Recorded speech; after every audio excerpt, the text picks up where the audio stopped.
जब मंदिर में कोलाहल होता है, अनेक लोग माताएं जब मंदिर जी में चर्चाएं करती हैं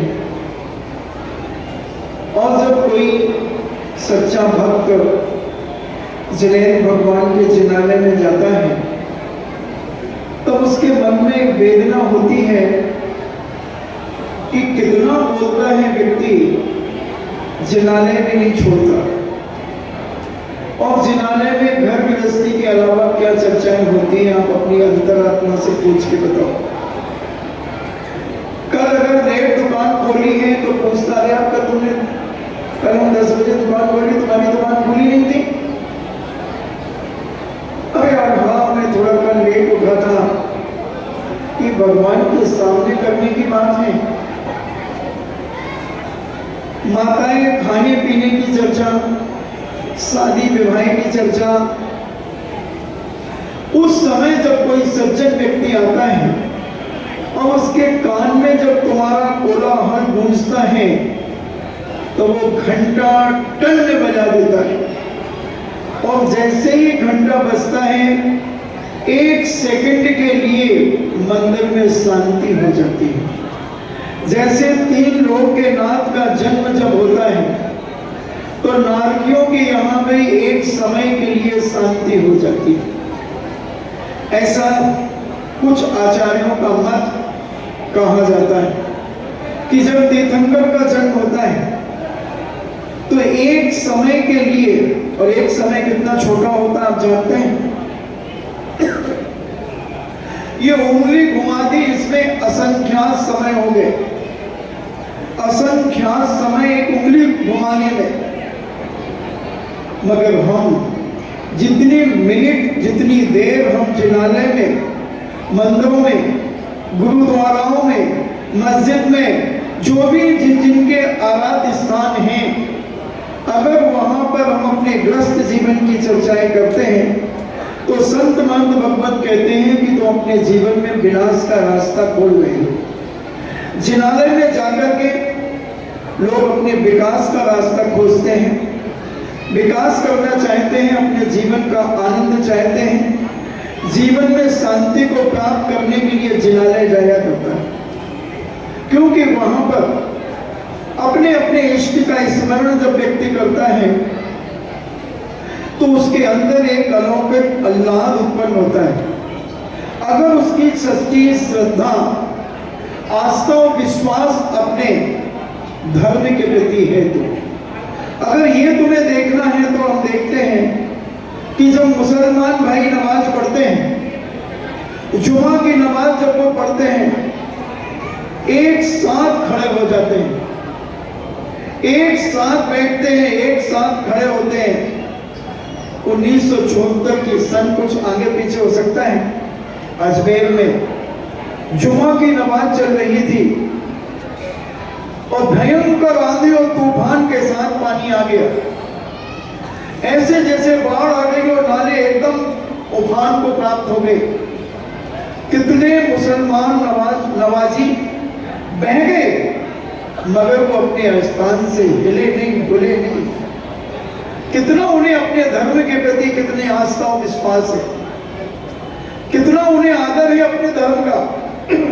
और मैं तो कहता हूं हर व्यक्ति को अपने धर्म का आदर करना चाहिए, हर व्यक्ति से हमें गुणों को ग्रहण करना चाहिए कि आज हम अपने जीवन में जो सारी दुनिया, बड़े बड़े दार्शनिक फिलॉसफर, बड़े बड़े जोशाचार, बड़े बड़े मौलाना भी इस बात की घोषणा कर रहे हैं कि अगर दुनिया में कोई तपस्वी साधु है तो दिगंबर जैन साधु है। अभी एक मौलाना ने अपनी वीडियो चलाई थी और अपने मुसलमान भाइयों को उन्होंने कहा था कि जहां भी तुम्हें दिगंबर साधु मिले तो मुझे जरूर नमन करना। मुझे चांदखेड़ी में वीडियो सुनाई गई, सरदार जी कह रहे हैं कि दिगंबर साधु जैन धर्म एक अलौकिक धर्म है, एक वैज्ञानिक धर्म है, मगर हमारा दुर्भाग्य है कि हम जैन कुल में जन्म लेकर के उस धर्म की महिमा और गरिमा को नहीं जान पा रहे, उसको अपने जीवन का आनंद का अंग नहीं बना पा रहे हैं, शांति का अंग नहीं बना पा रहे हैं। हम मंदिर में ही लड़ पड़ते हैं, मंदिर में ही लड़ाइयां करने लगते हैं, मंदिर में भी हम एक दूसरे की कॉलर पकड़ लेते हैं। ऐसे भी वीडियो हमने देखे हैं, ऐसे भी वीडियो मैंने देखे हैं कि वहां 10 आदमी अभिषेक कर रहे हैं और यहाँ 10 लड़ रहे हैं। जभी तो वो अमिताभ बच्चन के पिताजी ने कविता लिखी थी, मंदिर मस्जिद बैर कराते, मंदिर मस्जिद बैर कराते, मेल कराती। विचार करो, विचार करना कि हम कहां उतर गए, कितने नीचे उतर गए, इतने नीचे उतर गए।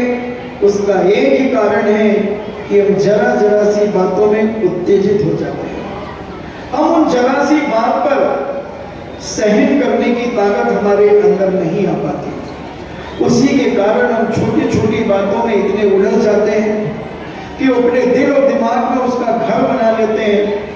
और जब वो व्यक्ति मुझे दिखता है हमें आग लगती है, इसने मुझसे ऐसा कहा था, इसने मुझे कहा था। अरे कहा था तो कहा था, अब क्या कहा है? अब तो तुझसे वो जय जिनेंद्र कर रहा है, हाथ जोड़ करके नमस्कार कर रहा है, हाथ जोड़ करके राम राम कर रहा है, हाथ जोड़ के सलाम अलैकुम कर रहा है, हाथ जोड़ कर सत श्री अकाल कर रहा है, सब कुछ कर रहा है, मगर तू दुर्भागा उसी कसाई को लेकर के चल रहा है। तो संत महंत भगवंत कहते हैं तेरे जीवन में आग लगी है, तेरे जीवन की आग बुझ नहीं सकेगी। और जब आग नहीं बुझेगी तो कितना नुकसान। सद्दाम ने पेट्रोल के कुओं में आग लगाई थी, 600 कुएं में आग लगाई थी सद्दाम ने। बोले ना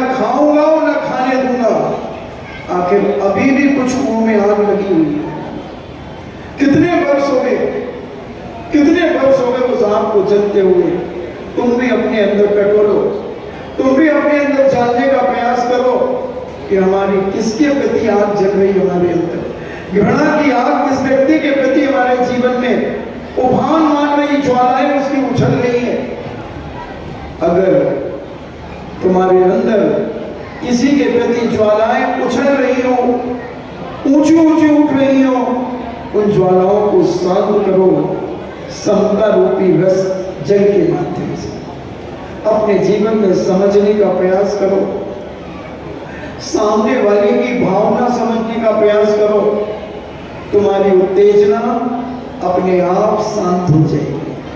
मगर तुम सामने वाले को समझ ही नहीं पा रहे हो, छोटी छोटी बात को लेकर के तुम इतने गहरे और इतनी कसायों में आ जाते हो कि सामने वाला कहता मेरा ऐसा कोई भाव नहीं है, मेरी भावना समझो, कोई भावना नहीं, कल से तुम मुझसे बात नहीं करेगा, तू मेरे साथ उठेगा बैठेगा नहीं, मैं तेरी शकल देखना नहीं चाहेगा, हट जाओ यहां से। इतनी कसाई, इतनी चोला, इतनी वेदना तुम्हारे अंदर, इतनी वेदना कि तुम मंदिर को भी नहीं छोड़ते, मंदिर में भी तुम वही चर्चा, वही चेहरे का रूप। आदमी कहता है आज उदास चेहरा क्यों? अरे भाई हमारा तो दिमाग खराब हो जाता है। क्यों? वो बैठी ना, वो कौन बैठा है? वो बैठी, वो। अच्छा तुम्हारी सांस हल्ला मत करो, बोलो मत। क्यों? अरे 15 दिन हो गए बोली नहीं मुझसे। तो वो कहती वो सहेली समझदार थी, तुम बोली थी क्या? मैं क्यों बोलूं? उससे उसकी गरज हो तो वो बोले। वाह रे वाह, दोस्त उसे दे रही हो, तेरा मुंह का एक्शन देखो कितना रिएक्शन करता है, कितना रिएक्शन है तेरे मुंह पे। वो तो शांति से पूजा कर रही है, भक्तांबर जी पढ़ रही है, और तुम क्या कह रहे हो? वो बैठी, वो आप किसे लग रहा है? उसे या तुम्हें? वो तो बेचारी अपना धर्म कर रही है, और तुम मंदिर में बैठ करके पाप, मंदिर में बैठ करके कसाई। नीति कहती है अन्य क्षेत्रे कृतं पापम धर्म क्षेत्रे विनश्यति। तुम दुनिया में कहीं भी पाप करके आना, मंदिर में वो पाप भूल जाएगा। देवशास्त्रों की शरण में प्रायश्चित देकर के वो पाप कम हो जाए। धर्म क्षेत्र के दम पापम वज्र लेवो भवे, वो वज्र लेव के समान कितना जबरदस्त हो जाएगा कि तुम अपनी जिंदगी में उस पाप को धो नहीं सकोगे। और इसे कहते हैं निधन निकाचित कर्म। ये कर्म कभी बच्चों चलो चलो यहां से। ये कर्म कभी फल बिना फल दिए हुए जाता नहीं। तीर्थंकर जैसे नहीं बचे, तीर्थंकर जैसे नहीं बचे। तुम किस खेत की मूली हो? तुम तो बहुत बहुत मामूली हो। तीर्थंकर जैसे पिटे हैं, 7 दिन तक बिजौलियों में पिटे हैं, बड़ी बड़ी चट्टानें, आंधी और तूफान, अभी भी वो चट्टानें पड़ी हैं। जितना ये तुम्हारा मंच है इतनी बड़ी बड़ी चट्टानें पड़ी हैं। उस कमर के जीव ने वो चट्टानें फेंकी अपने भाई के ऊपर। अरे भाई क्या, आप तो भाई से भी बड़ा हो गए थे, तीर्थंकर हो गए, 63 विद्यों से युक्त हो गए, महामुनि बन गए, तदगो मोक्षगामी हो गए, फिर भी कसाए देखना बंधुओं कम नहीं हुई। क्या होगा ऐसे व्यक्ति? इतने बड़े धर्मात्मा के ऊपर भी हमारी उंगलियां, इतने बड़े धर्मात्माओं को भी हम नीचा दिखाना चाहते हैं, उन्हें मारना चाहते हैं। कितने लोग हैं मंच से, कितने लोगों को मार के खत्म कर चुके अभी तक। एक जेलर, एक व्यक्ति था, वो 32 व्यक्तियों को मार करके भोजन करता था। 32 व्यक्तियों को मारता था वो। किसी को थप्पड़ मार देगा, किसी जानवर की पूंछ काट देगा, किसी को चाकू मार देगा। सुबह से शाम तक 32 लोगों को मारता था। उसका नियम था। बहुत मुश्किल में पुलिस के हत्थे आया, पुलिस ने पकड़ा और उसको थाने में रखा। पहले उससे पूछताछ की, उसे भोजन की थाली रख दी, वो भोजन चढ़ कर गया। एसपी कहता है तूने 32 लोगों को तो आज मारेगी, तूने भोजन कैसे किया? बोले क्या बात करते हो एसपी साहब, मर जाऊंगा मगर अपने नियम को कभी भंग नहीं करूंगा। बोले किसको मारा तूने?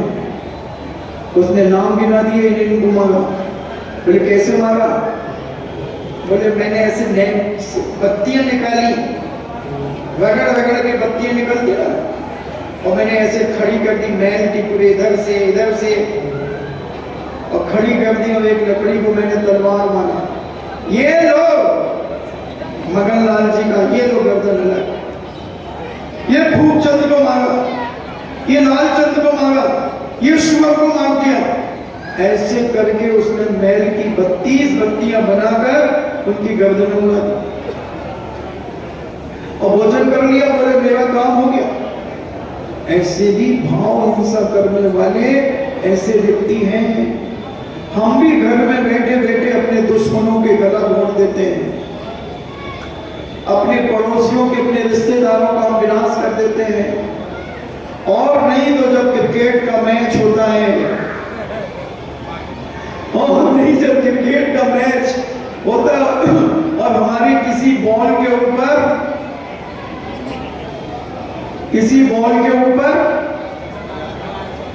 किसी सटोरिये के यहाँ पर सट्टा लगा है। मैं तो नाम भी जानता हूँ सटोरियों के, तुम्हारे ललितपुर के सटोरियों को भी जानता हूँ, मगर नाम से क्या मतलब, अपन को तो काम से मतलब। और उसकी बॉल फेल हो गई, वो नहीं जीत पाया, तो वो उस खिलाड़ी के लिए मारने तक की धमकी दे देता है। तूने बर्बाद कर दिया, तुझे मार डालूंगा, अगर मेरे सामने होता तो तेरा गला दबा देता। क्या करेगा? टीवी का गला दबा दे, मोबाइल का गला दबा दे। कसाएं कितनी आ जाती हैं हमें, और हम इसका फल सोच नहीं पाते। किसके हाथ में कौन व्यक्ति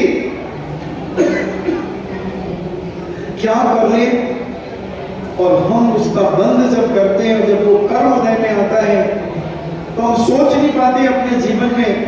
बहुत सारे लोग आते हैं, महाराज जी हमने किसी का कुछ नहीं बिगाड़ा,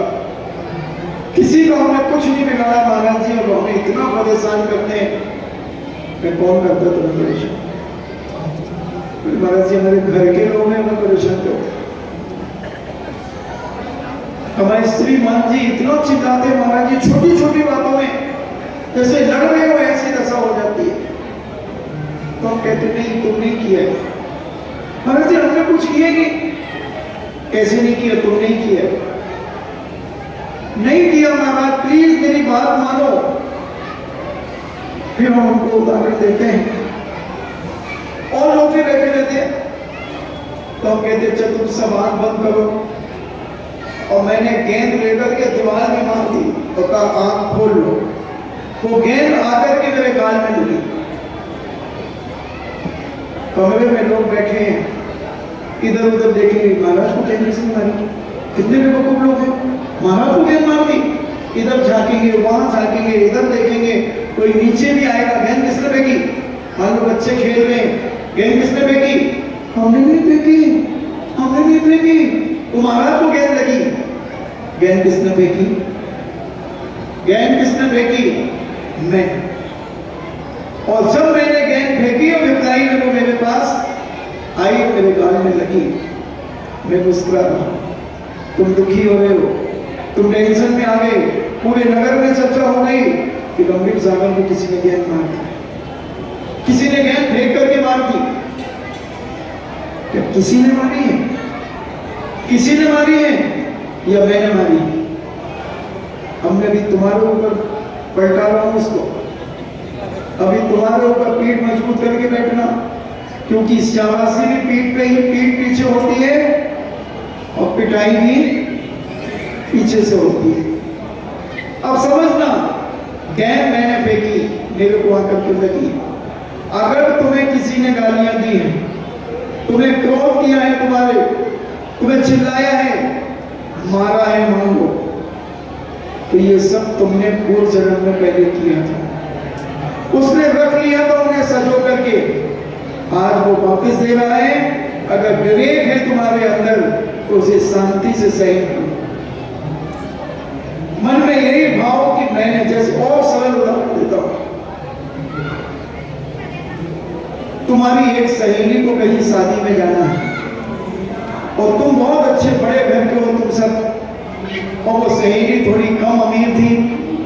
उसने कहा कि यार तुम मुझे 5-7 साड़ियां दे देना उधार मतलब 1 महीने में मैं वापस दे दूं, ले जाओ।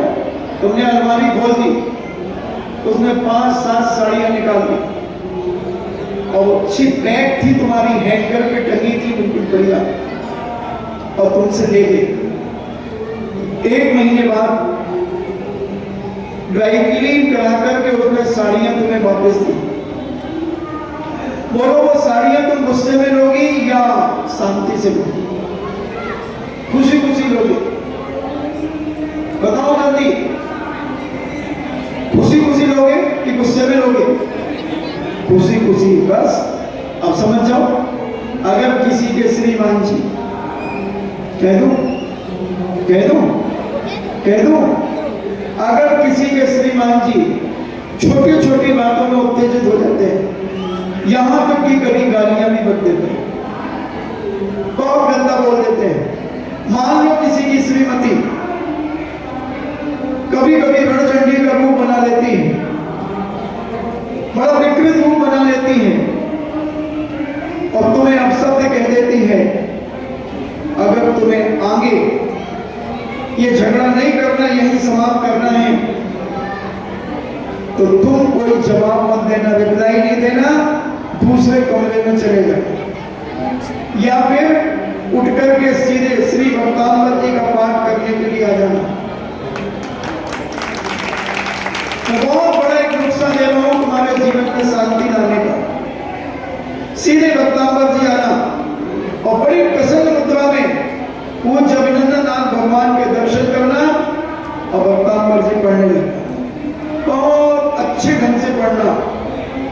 अगर तुम वहां रहोगे तो तुम रिप्लाई करोगे तो नया फिर वो रख लेगी। जैसे वो 1 महीने बाद साड़ियां वापस करने आई, खुशी खुशी ले ली क्योंकि वो हमारी थी। अब तुमने अपने श्रीमान को अपशब्द कहे, उसने रख लिए उसने। अब वो 2 महीने बाद तुम्हें रिप्लाई करेगा वापस, खुशी खुशी ले लेना, रोना। साड़ियां लेने में रोए थे क्या? नहीं रोए थे ना? तो फिर जो तुमने अपने श्रीमान के लिए जो अपशब्द कहे थे या तुम्हारे श्रीमान जी ने तुम्हें जो अपशब्द कहे थे, तो वो वापस आएंगे श्रीमान के पास, वापस आएंगे और श्रीमान से तुम्हारे पास वापस आएंगे। अगर तुमने खुशी खुशी वापस ले लेते हो, नया कर्म नहीं बनेगा। समता और शांति से अगर तुमने ग्रहण कर लिया तो तुम्हारा जीवन आनंद में आ गया। कहो ना कि हमारी चीजें। एक व्यक्ति भारत से 100 करोड़ रुपए लेकर के अमेरिका चला गया, 100 करोड़ रुपए लेकर के। सपोज करो कि ललितपुर में भी किसी व्यक्ति के 10 लाख रुपए थे और ललितपुर का व्यक्ति अमेरिका घूमने गया और एक बंगले से वो व्यक्ति निकल रहा था, अपनी कार में बैठ रहा था और ललितपुर का व्यक्ति भी कार में नीचे उतरा। अब उसने कहा ये तो हमारे ललितपुर का 35 साल पहले ये 10 लाख रुपए मेरे पिताजी से लेकर के गया था। और वो तो बैठा और खबर से उसकी गाड़ी निकल गई। इसने अपनी गाड़ी उसके पीछे लगा दी और उसका ऑफिस में जाकर के गाड़ी रुकी। ऑफिस में 20-25 लोग पहले से बैठे हुए थे। एसी ऑफिस था, कांच लगा हुआ था, पर्दे लगे हुए थे और घूमने वाली कुर्सी थी बड़ा आलीशान ऑफिस था। वो व्यक्ति भी अंदर चला गया। अब ललितपुर का आदमी था, कहता भाई साहब जय जिनेंद्र, वो यूं दे, आप वो तो 35-40 साल से अमेरिका में रह रहा था, तो यूं देखता है, पहचान तो गया मगर यूं देखता है। अरे भाई अपनी पहचान है, 10 लाख रुपए हमारे पिताजी से तुमने उधार लिए थे। वो जो लोग बैठे थे, भाई साहब दिमाग खराब है क्या तुम्हारा? इधर कैश मेमो कटता है, यहाँ माल आता है, यहाँ पैसा जाता है, चलो यहाँ से, वही पैसा ऐसा नहीं। और उसने इशारा करके निकालो से बाहर। लोगों ने उसको चौकीदार ने, गेट कीपर ने निकाल के बाहर कर दिया। वो कह रहा 10 लाख रुपए हमारे, चोर कहीं के बेईमान अपनी बुंदेल करनी में। वो तो समझ नहीं रहे वो अमेरिका के लोग ये क्या बक रहा है, मगर वो समझ रहा है। उसने स्वीकार नहीं किया कि मैं भारत का हूं, मैं ललितपुर का हूं।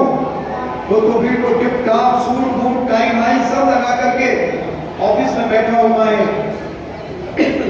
अब मैं आपसे पूछना चाहता हूं कि वो 100 लाख रुपए लेकर के नहीं भागा है, मगर उन लोगों को नहीं मालूम जो उसके उठने बैठने वाले। उसी प्रकार तुमने पूर्व जन्म में कुछ ऐसे कर्म किए हैं, ऐसे कर्म किए तुम्हें नहीं मालूम, ये हमने किया है। हो सकता है तुम्हारे पति तुम्हारे दुश्मन हो पूर्व जन्म के, और आज पति बनकर के जीवन जीने के लिए आए। हो सकता है सासू पूर्व जन्म की कोई दुश्मन हो, और आज सगी बनकर के तुम्हारा दुर्व्यवहार कर रही है। बहू पूर्व जन्म की दुश्मन हो सकती है, और सासू से बदला लेने के लिए वो सगी बन गई। ये कर्म है बंधुओं। हमारे कार्तिक अनुपेक्षा में 18 नातों की एक कथा आती है। 18 रिश्ते, एक ही माँ बेटे और पति के बीच में 18 रिश्ते। उस कथा को पढ़कर के रोंगटे खड़े हो जाते हैं। इसलिए किसी से मत डरना, किसी से मत डरना। लादेन से भी मत डरना, लादेन ही मर गया। पप्पू यादव से मत डरना, छोटे शकील से मत डरना, छोटे राजन से मत डरना, वो भी चला गया। मोहम्मद अली किले से मत डरना, वो भी नहीं है। सारे लोग चले गए।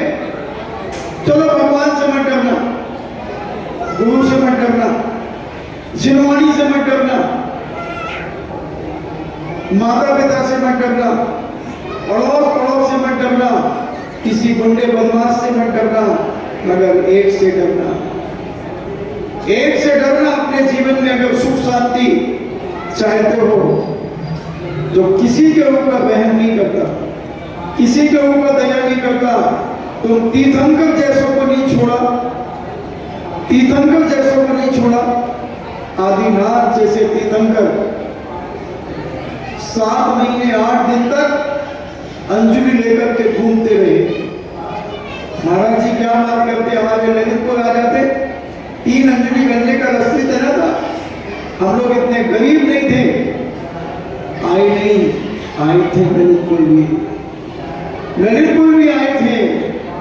अयोध्या से ललितपुर कितनी दूर, कैलाश पर्वत से सब पूरे भारत में घूमे, 3 अंजलि गन्ने का रस नहीं मिला।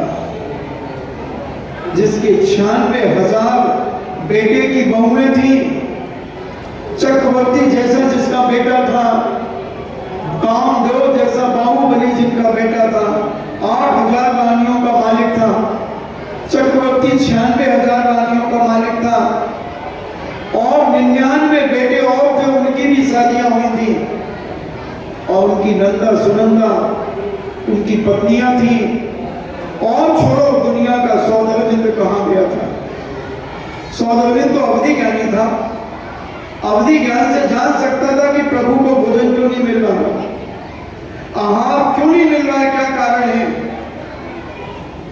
जो गर्भ कल्याणक में आया, जन्म कल्याणक में हैप्पी बर्थडे टू यू मनाने आया, बड़ी धूमधाम से मनाने आया, चारों निकाय के देवता आ गए। दीक्षा कल्याणक में आया, तीन कल्याणक मनाने के बाद वो सौधर्मेंद्र क्या सो गया था? जब प्रभु 6 महीने को उपवास करके जब आहार के लिए निकले, क्यों नहीं आया वो अवधि ज्ञान से? क्यों नहीं जाना उसने कि प्रभु की विधि क्या है? क्या शांति सागर जी की विधि मिल गई? शांति सागर जी ने क्या कैसी ललितपुर में विधि ली थी कि बैल के सींग में गुड़ लगा होगा तो मैं आहार करूंगा। जब पूज्य शांति सागर जी को मिल गई तो तीर्थंकर तो और ज्यादा पुण्यशाली थे, उनकी तो सारी विधियां मिल गई 7 दिन 8 दिन में। 7 दिन तक पानी नहीं दिया लोगों ने, गिलास ही गिलास चलाते रहे, सीने में फपोले आ गए। फिर अन्न नहीं दिया, पानी देते रहे, क्योंकि नेता लोग बहुत हो जाते। एक बार पूछकर ने नियम ले लिया कि जो गीले कपड़े पहन करके मुझे पड़ाएगा उसको चौके में जाऊंगा। और समय क्या था? जनवरी की कड़कड़ाती ठंड, जनवरी की कड़कड़ाती ठंड। अब बोलो क्या होगा? एक दिन निकले, विधि नहीं मिली, दूसरे दिन निकले, नहीं मिली, तीसरे दिन निकले, ऐसे 6 दिन हो गए। अब नेता बढ़ते जाते, बरसाती मेंढक बहुत उछकते हैं, खूब करते। अब एक बेचारा दुकान से जल्दी से आया, उसके यहाँ चौका लगा था और चौके बढ़ते जा रहे थे, 100, 150, 200 चौके हो गए। वो बेचारा आया, अब धोती दुपट्टा पहन करके आया तो उसको एक हट साइड करते थे नेता लोग। उसने कहा भैया तुमने छू लिया यार, महाराज का निकलने का समय हो गया। अब पहले वॉशिंग मशीन तो थी नहीं कि जल्दी से डाल करके और फरहरी कर ले, ड्राई कर ले। अब वो तो बेचारा बाल्टी में डोब करके, और पहले मोटे मोटे धोती जोड़ा पहनते थे, मोटे पहनते थे खद्दर के। अब उसमें डोबा, अब उसकी ताकत कितनी बेचारे की निचोड़ने की, डोकरा था। और उसने जैसे तैसे निचोया और धोती पहनी और परदानी खड़ा हो गया। और पूज्य शांति सागर जी महाराज निकले, हे स्वामी नमोस्तु नमोस्तु नमोस्तु, अत्रो अत्रो अत्रो, तिष्ठो तिष्ठो चलते गए। और एक आदमी कांप रहा था और गीले कपड़े अलग से दिख जाते। महाराज जी नाक में मिल गई विधि। ये तो मुझे इसलिए स्मरण में आ गया कि पेपर में उनकी व्यक्ति परिसंख्यान विधि लिखने की बात आई थी। जिन्होंने पेपर दिया होगा शांति सागर का, कोई बैठा है पेपर देने वाला? हाँ, 2 बच्चे, 3 बच्चे, 3 बैठे, 4 बैठे। तो ये उनकी विधियां बड़ी अलौकिक लिख रहे थे। इसे व्यक्ति परिसंख्यान कहते हैं। अपने पुण्य की परीक्षा लेने के लिए लेते थे। तो शांति सागर जी महाराज की विधि जब मिल जाती थी, मैं ये कहना चाहता हूं, तीर्थंकर जैसे ऋषभनाथ युग के आदि में 63 विधियों को धारण करने वाले, उनको क्यों नहीं मिला विघ्न करण अंतराय से? 22 वर्ष तक पति का वियोग, अंजना को 22 वर्ष तक पति का वियोग। तुम्हारे पति तो 22 घंटे ना आए तो तुम हंगामा मचा दो। हेलो हेलो, कहाँ हो? अरे कब आ रहे हो तुम? 15 घंटा हो गए, हम कब से परेशान हुए। अरे आ जाए। तो कब आओगे? और अंजना तो तरस गई देखने के लिए, उस समय मोबाइल भी नहीं चलते थे। फिर भी उसके मन में पति के प्रति घृणा भाव नहीं आया। दुष्कार दिया जिस पति ने, पानी ग्रहण करके आई, शादी करके आई और दुष्कार दिया, तेरी शकल नहीं देखूंगा, हट जा यहां से। 22 साल क्या होते हैं? कैसा विघ्न, कैसा विघ्न। और जैसे जैसे चकवा और चकवी का वियोग देखकर लौट करके आए, छुप करके, नहीं आते तो बहुत अच्छा था। आ गए और एक कलंक लगा के चले गए। उधर सासू कहती किसका पाप पल रहा है तेरे पेट में? वो कहती है पवनजय आए थे, देखो उनका ये कड़ा कड़ा दे करके गए थे। बोले हाँ, वो लक्षण कहीं की, निकल जा मेरे घर से। और गर्भ में कौन पल रहा है? तद्भव मोक्षगामी कामदेव, उसी भाव से मोक्ष जाने वाला जीव मां के गर्भ में है और मां जंगल जंगल भटक रही है 22 साल तक। और उसके बाद गर्भ में बालक आने के बाद जंगलों में भटक रही है। तुम्हें है क्या इतनी कष्ट? तुम्हारे पति ने क्या 22 घंटे से ज्यादा तुमसे बोलना बंद किया है? फिर तुम क्या कहती हो, मर जाते तो अच्छा था। अंजना ने कभी स्वप्न में नहीं सोचा कि मैं मर जाती तो अच्छा था। कभी अपने पति के प्रति घृणा भाव नहीं लाई अंजना। कभी स्वप्न में भी परपरोस की याद नहीं की अंजना ने। और जब पवनजय मिले और घर लेकर के आए, जब इतनी बड़ी बड़ी सतियों के ऊपर इतने बड़े बड़े संकट आते हैं, तुम्हारे ऊपर तो क्या संकट है, क्या है तुम्हारे ऊपर जो तुम मरने की धमकी दे देते हो, घर में अशांति पैदा कर देते हो। इन सतियों के चरित्र से अपने जीवन का चरित्र मजबूत करो, अपनी विचारधारा को मजबूत करो। इसलिए मैं कह रहा था किसी से मत डरना, मगर एक से डरना, एक से डरना जो है कर्म। ये चमड़ी उधेड़ देता है और चमड़ी उधेड़ कर नमक और मिर्ची के पानी का छिड़काव करता है।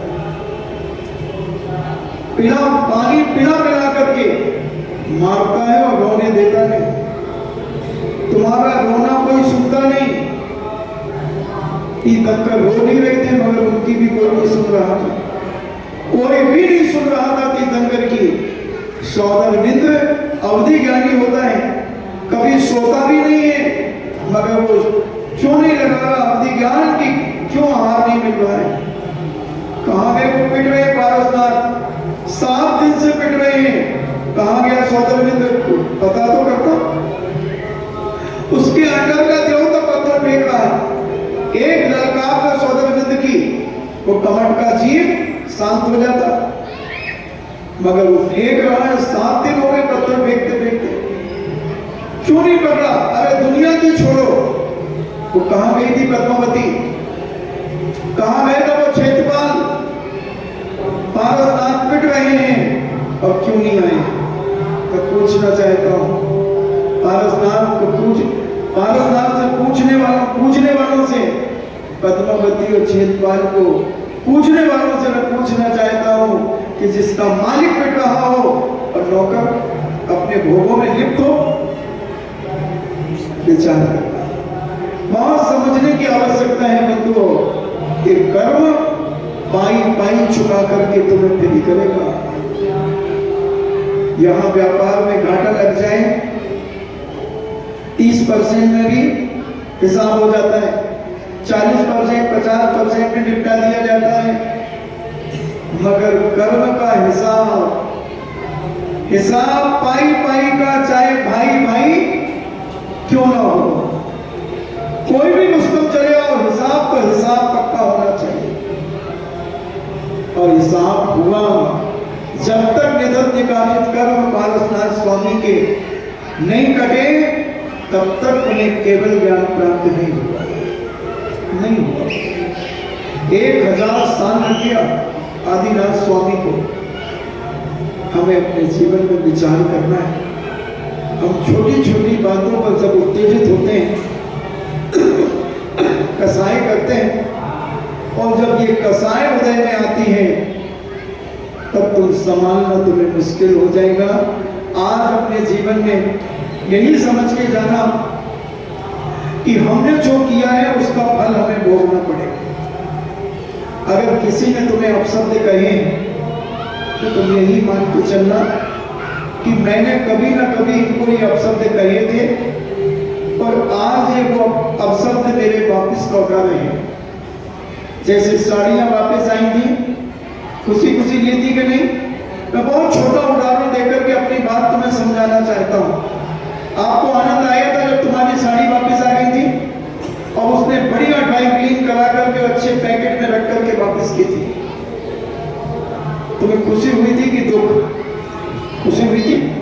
बस जब कोई भी तुम्हें रिश्तेदार, परिवार, सासू जी, बहू जी, देवर जी, XYZ परिवार का कोई भी व्यक्ति जब भी आपको कुछ बुरा भला कहे, आप फौरन आंख बंद करके स्मरण करना आज का प्रवचन कि ये सब मैंने किया था, इसलिए आज ये मेरे साथ हुआ है।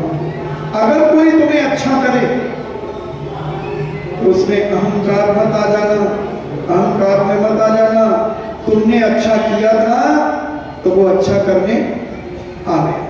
अगर पारसनाथ स्वामी नाग और नागिन को नहीं बचाते, नाग और नागिन को अगर पारसनाथ स्वामी नहीं बचाते तो वो पिटते रहते और धरणैन पद्मावती नहीं आते, बंधु नहीं आते। तो महाराज जी फिर पहले ही क्यों नहीं आ गए? वो जब कमर ने पहला ही पत्थर उठा करके फेंकने का प्रयास किया था, उसी समय दोनों हाथ पकड़ लेते नहीं। पार्श कुमार ने कब बचाया नाग नागिन को? जब वो लकड़ा जल करके बिल्कुल इतना सा बचा और नाग नागिन सुकड़ करके बिल्कुल कोने में आ गए, बिल्कुल लास्ट 1 फुट पे लकड़ी बची थी और वो पूरे फुट में फैले थे पूरी लकड़ी में, और उधर जलती गई लकड़ी को सुगड़ते गए, कुड़वी मारते गए।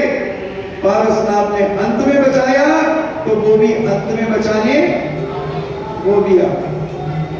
आपके यहाँ शादियां होती,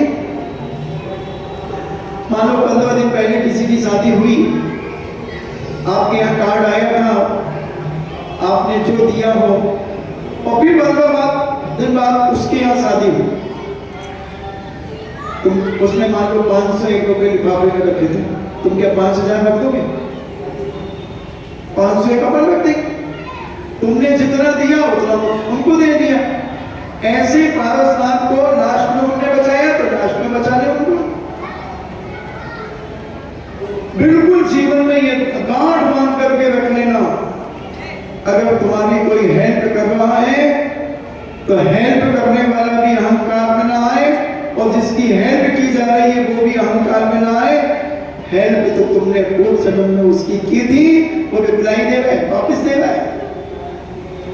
सारे झगड़े डंडे 1 मिनट में खत्म हो जाएंगे, सारी कसाएं 1 मिनट में खत्म हो जाएंगी बंधुओं, और जीवन ऐसा आनंद में होगा, ऐसा आनंद में होगा कि तुम जहां रहोगे वहां आनंद में रहोगे।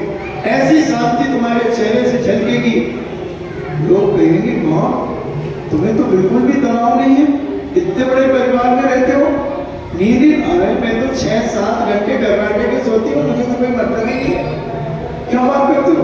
हाँ तो तुम्हारा तो 8-10 लोगों का परिवार है। हाँ तो क्या हुआ? कोई टेंशन नहीं। काय का टेंशन? किस चीज का टेंशन? लड़ाई झगड़ा नहीं होता, होते हैं। फिर तुम क्या करते हो? मैं तुम्हें जवाब ही नहीं देती। क्यों नहीं देती? क्योंकि मैंने उनको गालियां बकी थी, आज वो सासू बन गई है। पूर्व जन्म में मैं सासू थी, वो मेरी बहू थी।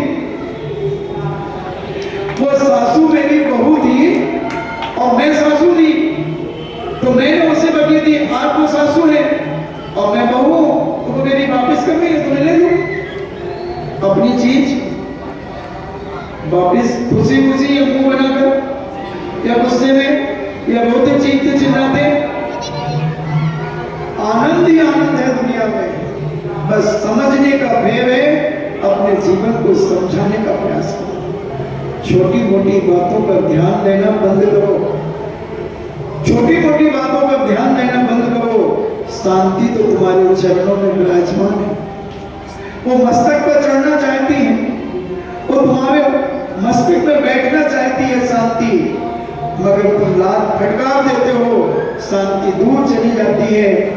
फिर तुम जब दुखी होते हो, फिर वो तुम्हारे चरण पकड़ती है, मान जा मेरा कहना, मत दे जवाब। अगर तू जवाब देगी तो फिर मैं दूर चली जाऊंगी, और तू शांति से सहन कर ले, मैं तेरे साथ हूं, मैं तेरे साथ हूं। शांति तो घर घर में बैठी है, घर घर में बैठी है, घर घर में क्या रग रग में बैठी है, मगर शांति को तुम बुलाना नहीं चाहते, शांति घर में तुम लाना नहीं चाहते। तुम्हें आनंद आता है कि मेरे घर में कलह बनी रहे, कलह बनी रहे। कुछ लोगों की आदत होती है कि उन्हें कलह ही चाहिए। एक सास बहू जी थी, तो सासू की आवाज बेचारी की बहुत आती थी छोटी छोटी बातों में, और बहू की तो छू छपाट नहीं सुनता था पड़ोसी। सारे मोहल्ले के लोग कहे भैया ये सासू बहुत खतरनाक, कच्चा खा जाएगी लगता मुझे सब बहू, इतनी प्यारी बहू। आज तक उसके मुंह से एक शब्द नहीं सुना मैंने। सारे गांव में चर्चा हो गई कि सासू की आवाज पड़ोसी भी सुन रहा है, रोड पे जो निकले वो भी सुन रहा है। जैसे अभी मैं एक दिन रोड पे निकला, आहार के लिए जा रहा था, यहाँ पर यहाँ पीछे से जा रहे थे ना, इधर से कहां से जा रहे थे, हाँ जहां से भी जा रहा था मैं, आज की बात नहीं है। और उनका मकान का जीना कम से कम 4-5 फुट ऊंचा होगा, और एक ऐसी गली थी, और इधर कमरे थे। एक अम्मा खूब जोर से बड़बड़ा रही थी, खूब सुना रही थी, पता नहीं क्या क्या पक रही थी। और जैसे मैं उसके सामने का एंगल बना, एक छवि बना, और फिर चिल्लाने लगी, फिर बड़बड़ाने लगी। हमारे साथ में 20-25 लोग जा रहे थे, उन सब ने सुना, सुना कि नहीं बोलो, सबने सुना। मैंने उसी समय मन में विचार आया, देखो इसके अंदर धर्म भी है, जाते होंगे महाराज, मगर कसाई में भी साधु के प्रति श्रद्धा, इच्छामी का भाव आ जाना क्रोध में बहुत बड़ा मायने रखता है, बहुत बड़ा मायने रखता है। मैंने सोचा कि जरूर ये दुखी है, काश अगर ये मेरे पास आ जाती तो मैं इसे सुखी बना करके भेज देता, उसे सत्य बता देता कि मेरी प्यारी मां तू क्यों चिल्ला रही है, तेरे साथ जो कुछ हो रहा है तूने पहले कभी उसके साथ ऐसा किया है, चाहे वो बहू हो, बेटा हो, सासू हो, XYZ कोई भी हो सकता है, जिसके साथ भी आज तक जो भी बुरा हुआ है वो सब तुमने किया है। जिसने तुम्हें लगता कि इसने मेरा बुरा कर दिया, उसका तुमने पहले बुरा किया था, वो आज बुरा करने आ गया तुम्हारा बराबर।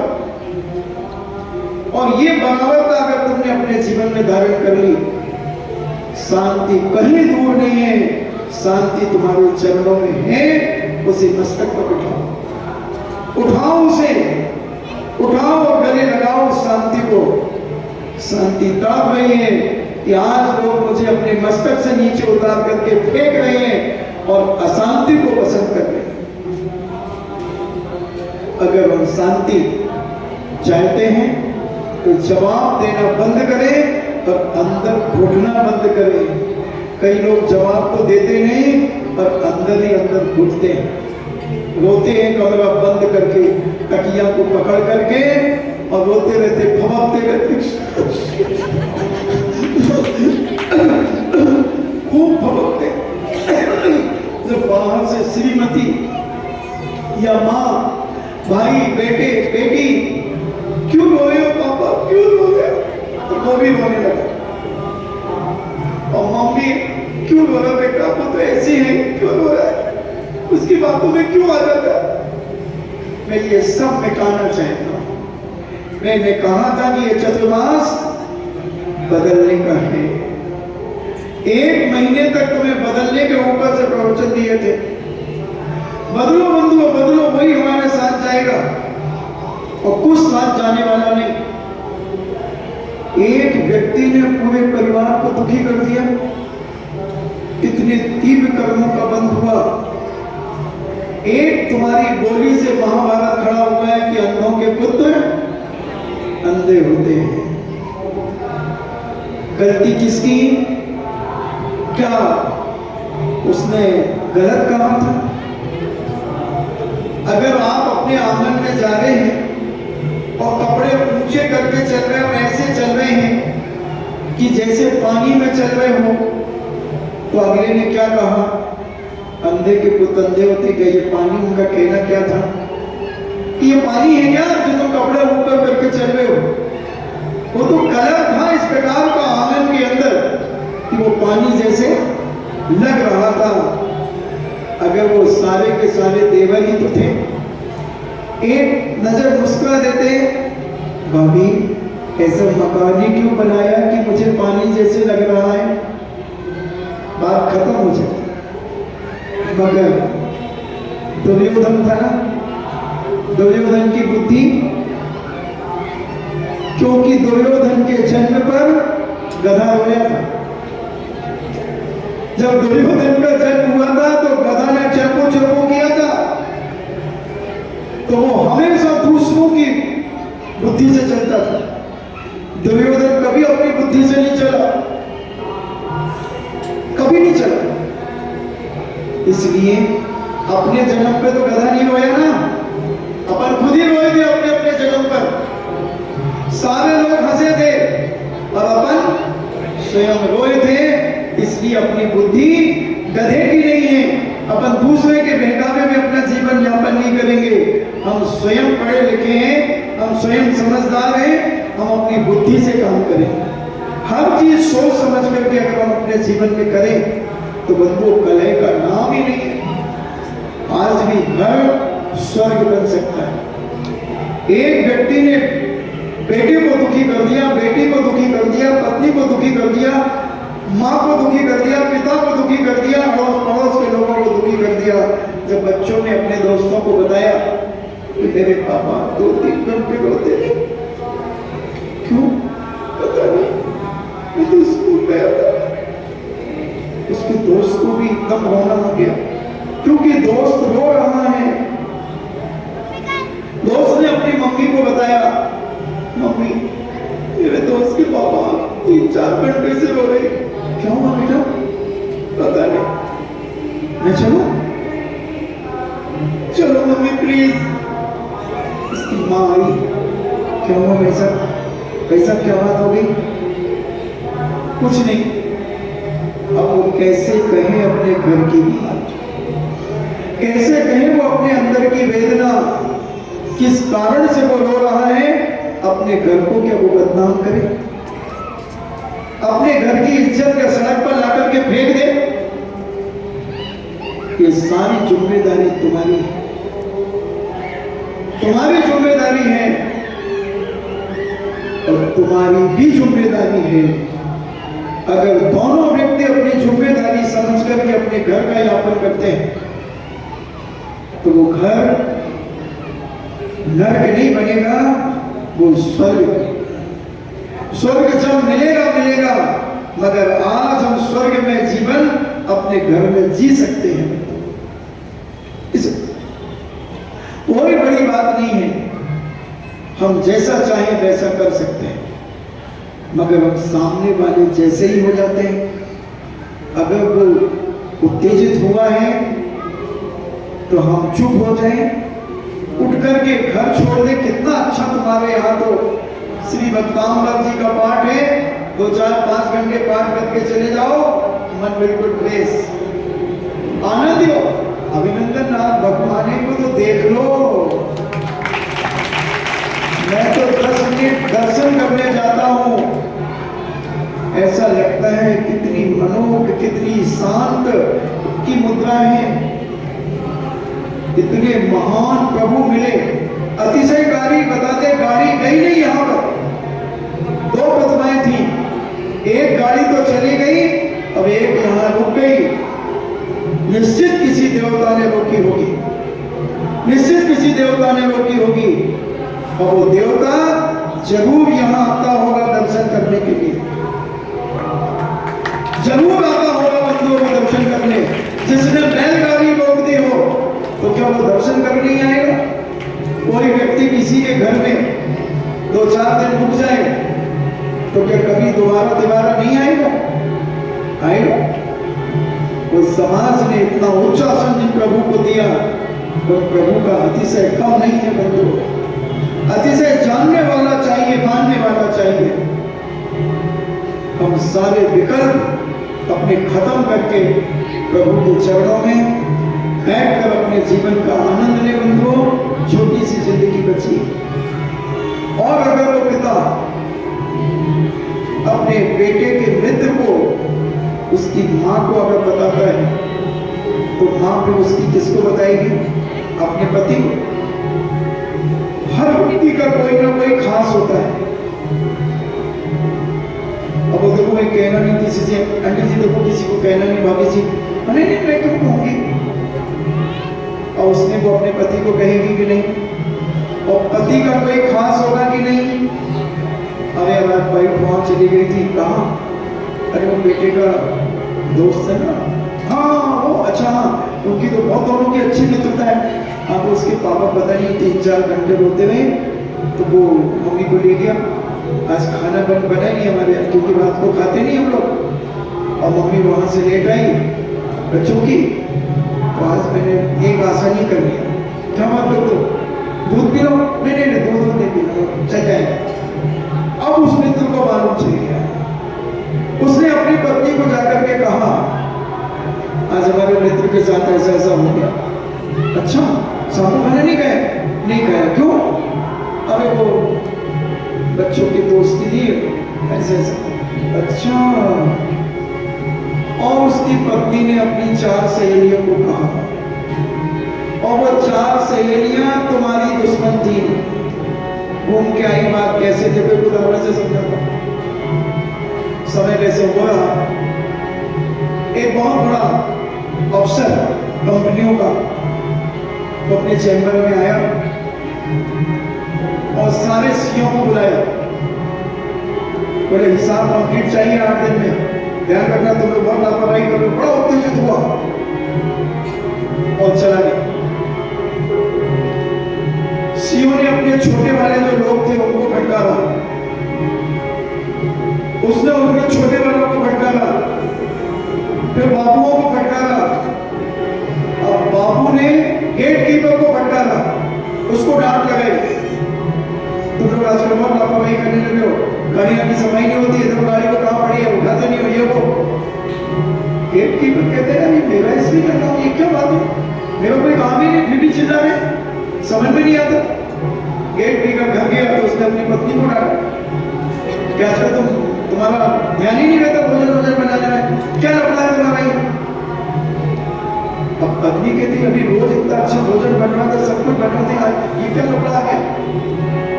श्रीमती ने अपने बेटे, आजकल तू पढ़ाई नहीं करता और 3-4 दिन में रिपोर्ट लिए रहता, दिन में पढ़ाई कर, ये मस्ती करते रहते।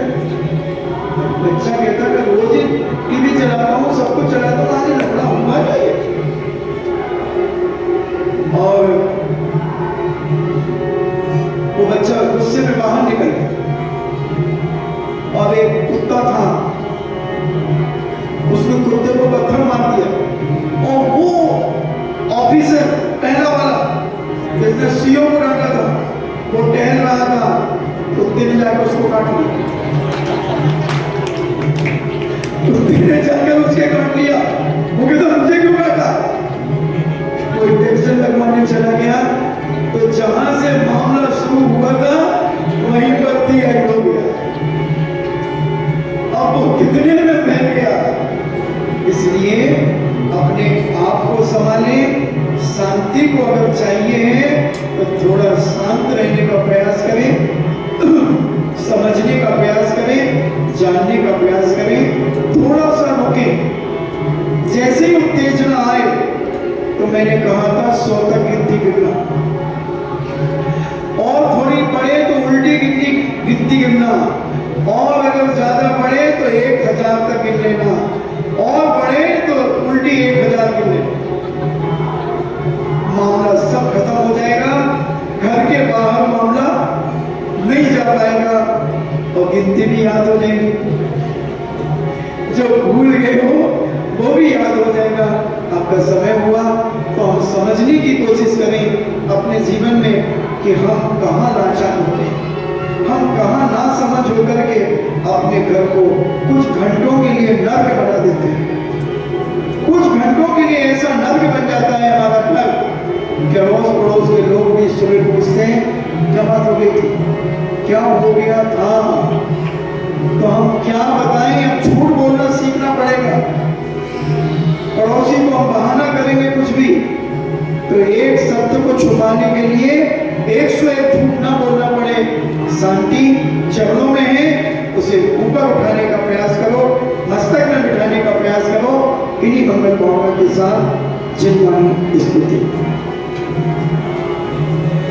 जिनवाणी के ज्ञान से सूझे लोकालो, सो वाणी मस्तक में दबो, सदा देते मुझको एक जिनवाणी भारती।